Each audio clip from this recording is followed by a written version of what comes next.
tous, j'espère que vous allez bien. Aujourd'hui on se retrouve pour un nouveau projet de couture et on va réaliser ensemble une grande polaire assez large et bien chaude pour l'hiver. C'est une polaire que vous pouvez réaliser pour homme ou pour femme. C'est un projet mixte qui pourra convenir pour l'un ou pour l'autre. Comme d'habitude, mon patron pour ce projet est à retrouver sur mon site internet leaseline.com et je vous mettrai le lien dans la barre de description. Comme matériel pour ce projet, tout vient du site de Snaply et vous aurez les références en barre de description avec les liens pour accéder directement aux produits. Je me suis procuré sur leur site un tissu en polaire molletonné qui est très doux à l'intérieur et à l'extérieur, qui a un effet un peu sweat. Et pour le col, je me suis aussi procuré une grande fermeture éclair bleu marine. Au niveau du matériel, c'est tout ce dont on aura besoin. On aura aussi besoin d'utiliser la machine à coudre et la surjeteuse pour de jolies finitions. Si vous n'avez pas de surjeteuse, vous pouvez utiliser le point zigzag de votre machine à coudre. Au niveau du projet, on va être sur des coutures assez simples à réaliser en dehors de la fermeture éclair, mais il y a quand même beaucoup de pièces de patron à découper. Vous pourrez le retrouver du coup sur mon site internet et je vous l'ajouterai dans la barre de description pour accéder directement au patron de la polaire. Et on a en tout 13 pièces à découper dans le tissu. Je vais donc dans un premier temps découper les pièces et ensuite je reviens vers vous pour vous expliquer un peu le patron et comment on va procéder pour l'assemblage. Si cette vidéo te plaît, n'hésite pas dès maintenant à aimer la vidéo et à partager avec moi en commentaire ton avis sur ce projet. Tu pourras retrouver à la fin de la vidéo le rendu final du projet une fois porté. Si ce n'est pas encore fait aussi, je t'invite à t'abonner à ma chaîne YouTube. Vous êtes encore nombreux à regarder mes vidéos mais à ne pas encore être abonné. Et si tu ne veux rien louper des prochains projets, je te laisse t'abonner en cliquant juste en dessous.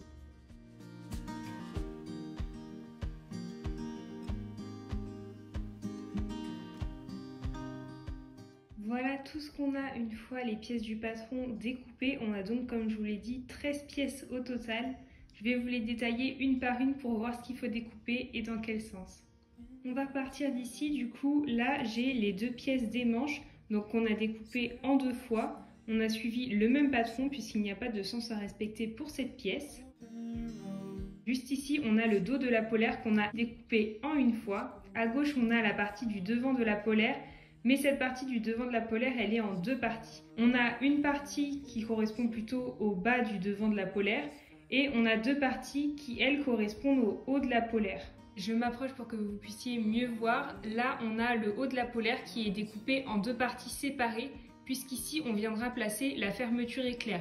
Donc cette partie-là, elle est ouverte et on a découpé la pièce du haut du devant de la polaire en deux fois et en miroir. Donc on a tourné la partie du patron pour pouvoir découper la deuxième pièce.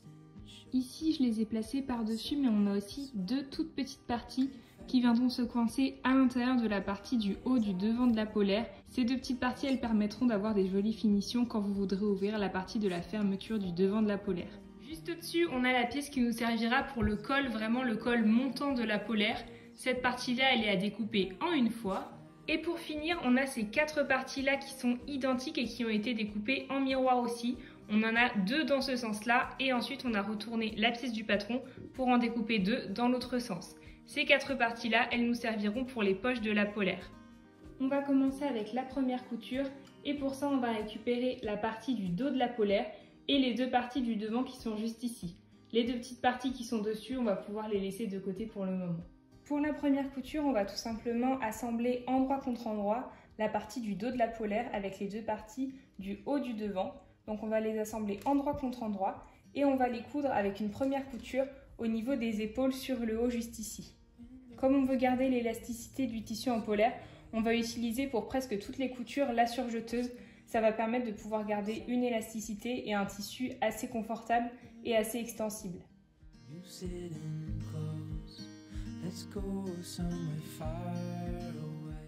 Pour la face endroit du tissu, la face qui sera visible au moment de porter la polaire, je vais garder la partie visible au niveau de la partie un petit peu en jersey afin que la partie molletonnée et toute douce soit à l'intérieur pour que le sweat soit encore plus confortable.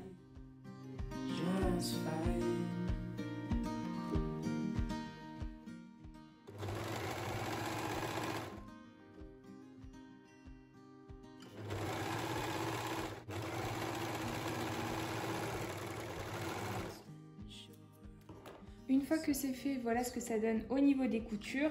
On va maintenant pouvoir retourner ça à l'endroit et vous pouvez désormais vérifier que vos coutures sont bonnes, que la couture est assez résistante et assez serrée pour qu'on ne voit pas les fils.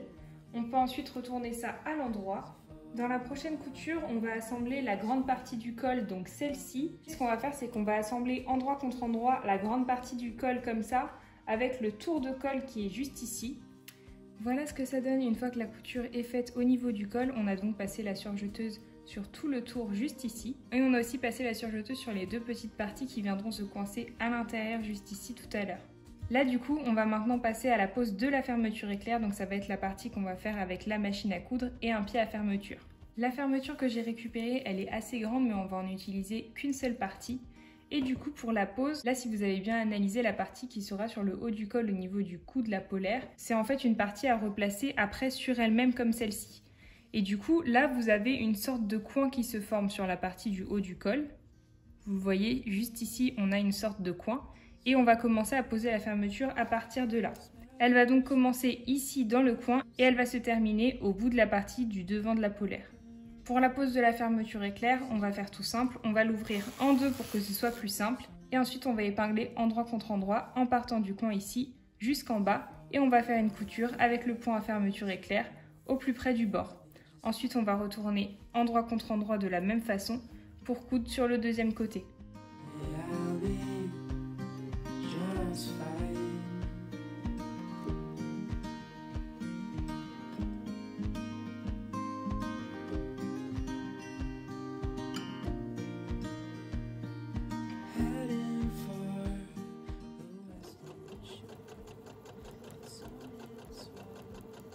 Une fois que la fermeture est posée, voilà ce que ça donne. On l'a donc débuté dans le coin juste ici du haut du col et ensuite on l'a fait prolonger jusqu'en bas de la partie du devant.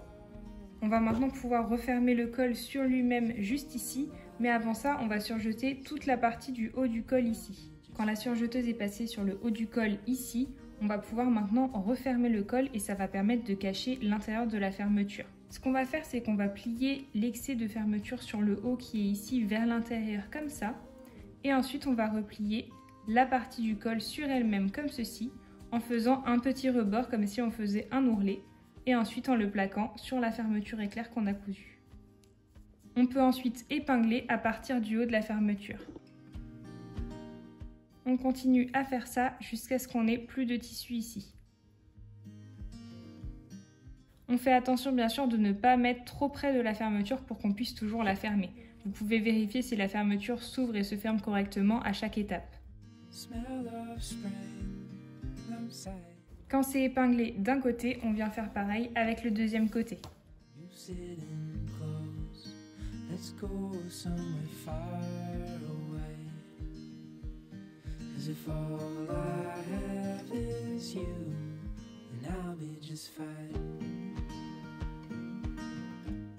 Voilà ce que ça donne une fois que c'est épinglé au niveau de l'extérieur. Donc là, ça nous a formé le haut du col de la polaire. Et quand on viendra fermer la fermeture éclair, si elle se ferme correctement, on obtiendra ça et un col bien propre. Quand on en est là, avant de faire la couture en suivant nos épingles, on va continuer en ajoutant les deux petites parties de tissu. Donc à chaque fois, on prend celle qui correspond et on va venir, comme on l'a fait pour ici, replier légèrement notre tissu vers l'intérieur et ensuite le plaquer contre la fermeture avant d'épingler.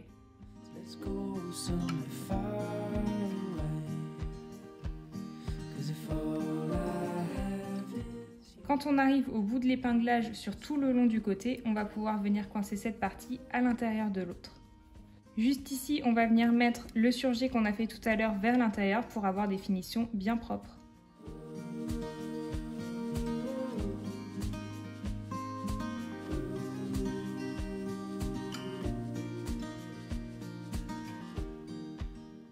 Donc voilà ce que ça donne ici quand tout est épinglé et prêt pour la couture. Ça va aussi nous permettre de faire une surpiqûre sur la partie visible ici et d'avoir des finitions bien propres. On va faire exactement la même chose pour le deuxième côté et ensuite faire une couture pour surpiquer sur toute la partie qu'on a épinglée ici. Une fois ces deux coutures faites, la pose de la fermeture éclair est maintenant totalement terminée. C'était l'étape la plus complexe de ce projet. Donc si vous êtes parvenu jusque là, tant mieux puisqu'après ce n'est que de l'assemblage. Il nous reste seulement une seule couture à faire à la machine à coudre. Et ensuite ce sera seulement des coutures d'assemblage à la surjeteuse, donc tout ce qui est le plus simple. Voilà ce que donne la fermeture éclair du coup quand on l'ouvre. À l'intérieur, on a des deux côtés de la fermeture éclair quelque chose qui est propre et qui est fini. Maintenant, pour refermer complètement le col et avoir de jolies finitions partout, on va s'attaquer à cette partie-là. Et donc on va ouvrir notre col en grand et on va venir refermer petit à petit en plaçant le surjet qui est juste ici vers l'intérieur et ensuite le surjet du col qui est juste ici aussi vers l'intérieur en faisant un petit tourlet, puis ensuite en épinglant et on viendra faire une couture sur toute cette partie-là. On va venir aussi par la même occasion placer la petite partie qu'on a mis à l'intérieur dans cette couture.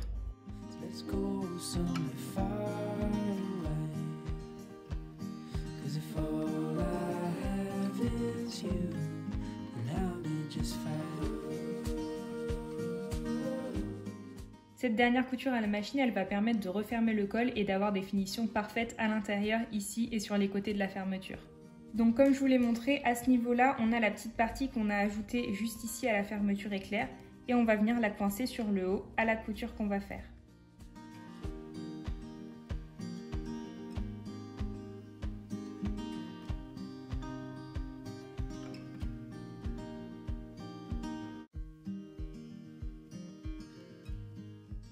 Quand tout est épinglé, voilà le rendu et on peut ensuite venir suivre nos épingles avec une couture droite au plus près du bord pour finir ça. Et voilà le résultat, une fois la dernière couture à la machine à coudre terminée. On a donc cousu sur toute cette partie-là et ça nous a donné quelque chose de très propre à l'extérieur et à l'intérieur au niveau du col et de la fermeture éclair. On peut vérifier une dernière fois qu'elle ferme bien et qu'elle s'ouvre correctement. Et là, on va passer au reste de l'assemblage, donc entièrement avec la surjeteuse et ça va être la partie la plus simple et ça va être très rapide. On va maintenant pouvoir laisser le curseur de la fermeture éclair tout en haut pour les assemblages suivants. Et ce qu'on va commencer par faire, c'est récupérer la deuxième partie du devant de la polaire mais qui est sur le bas et on va venir la placer endroit contre endroit avec cette partie-là. Je vais pouvoir l'épingler sur toute la largeur et ensuite passer avec la surjeteuse. Par la même occasion, ça va aussi venir couper la fermeture qui est juste ici et donc coudre ces deux parties-là ensemble. Quand c'est épinglé, voilà ce que ça donne. Donc c'est la partie là qu'on est venu assembler. Et à l'intérieur, on est aussi venu coincer la fermeture du coup et les deux petites parties qu'on a mis sur les côtés de la fermeture. Donc là, ça va être sécurisé aussi à ce niveau-là et bien à plat. Voilà ce que ça donne une fois cette couture terminée à l'extérieur. Et à l'intérieur, voilà aussi le résultat. On a donc pris dans la couture les deux petites parties. Si vous le souhaitez, vous pouvez réaliser une surpiqûre juste en dessous de la couture qu'on vient de faire pour avoir un effet plus propre et prendre en même temps le surjet. C'est ce que je vais faire. Je vous ai dit tout à l'heure qu'il n'y avait pas d'autre couture à la machine à coudre parce que celle-ci, elle n'est pas forcément nécessaire et c'est vous qui voyez. Maintenant, on va pouvoir passer à l'assemblage des manches et donc pour ça, on va récupérer les parties des manches une à une.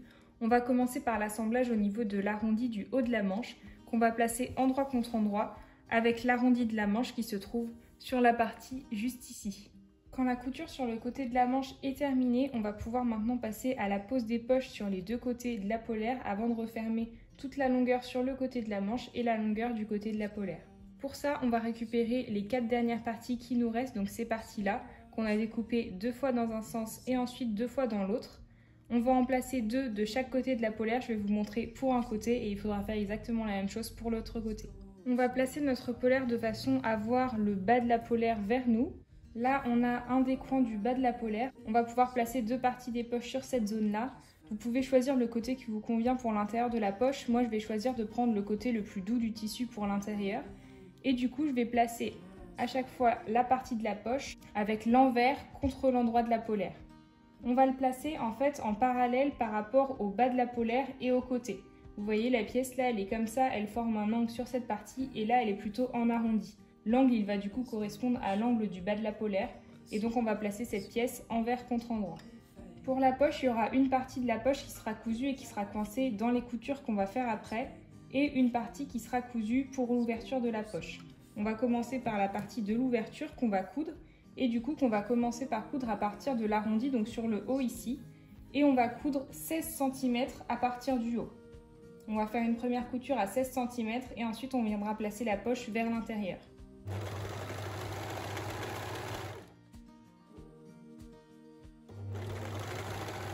Voilà ce que ça donne quand la couture est faite sur 16 cm à partir du haut de l'arrondi de la poche juste ici. On viendra ensuite replacer cette partie-là à l'intérieur avant de coudre les côtés de la polaire. Et donc on va faire avant exactement la même chose mais sur la deuxième partie, la partie du dos de la polaire. Pour l'autre côté, on va prendre pareil le coin de la polaire et on va prendre la partie qui correspond toujours envers contre endroit pour avoir la même partie molletonnée à l'intérieur de la poche. Et ensuite, pareil, on va épingler et coudre 16 cm à partir du haut de l'arrondi. Une fois que c'est fait pour un côté, on va faire exactement la même chose pour le deuxième côté, donc sur la partie du devant et du dos de la polaire, mais sur le deuxième côté, avec les deux autres parties des poches qui nous restent. Voilà ce que ça donne d'un point de vue global quand les poches sont cousues. Là, on a mis la polaire à l'envers et j'ai mis les poches vers l'extérieur comme ça. Et là, la couture qu'on va faire maintenant, on va la démarrer à partir du bas de la poche juste ici, en passant sur l'arrondi, puis sur le bas du côté de la manche ici, et sur toute la longueur juste ici. On va faire exactement la même chose aussi de l'autre côté. Tout ça encore une fois à la surjeteuse. Une fois ces coutures là terminées, voilà ce que ça donne. On a donc cousu en partant du bas de la manche juste ici pour descendre là, en contournant la poche, et on est aussi passé sur le dessous de la poche juste ici. La partie qui est encore ouverte maintenant, c'est la partie qui est au dessous de la poche, puisque là on a seulement cousu 16 cm. Donc là ce qu'on va faire pour terminer, c'est qu'on va rabattre la poche sur le devant de la polaire et ensuite on va venir coudre cette partie là avec la poche et les deux côtés de la polaire ensemble. On va faire pareil aussi pour l'autre côté et en même temps on va en profiter pour passer sur le bas de la polaire, donc sur l'avant et sur le dos avec la surjeteuse pour sécuriser et aussi sur le bas des manches. Une fois que la couture qui nous restait à faire sur le petit côté est faite, on va aussi lors du surjet du bas de la polaire coincer la poche dans le surjet de l'avant sur le bas, comme ça elle sera bien fixée sur le bas et sur le côté. Une fois que ces étapes sont faites, il nous reste juste à réaliser les ourlets sur le bas des manches et sur le bas de la polaire en repliant légèrement vers l'intérieur et ensuite en faisant une couture. Vous pouvez utiliser le point zigzag pour garder l'élasticité du tissu.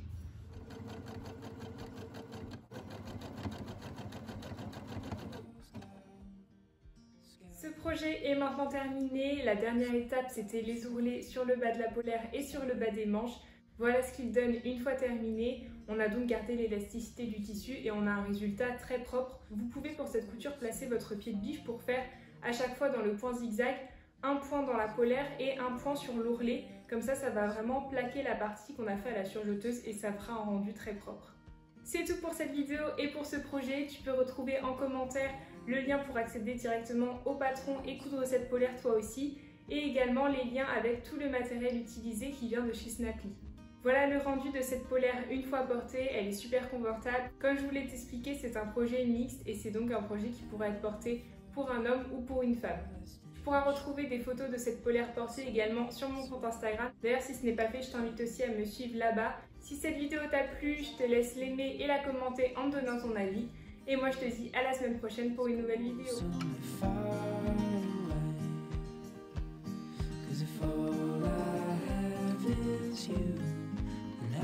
Just fine.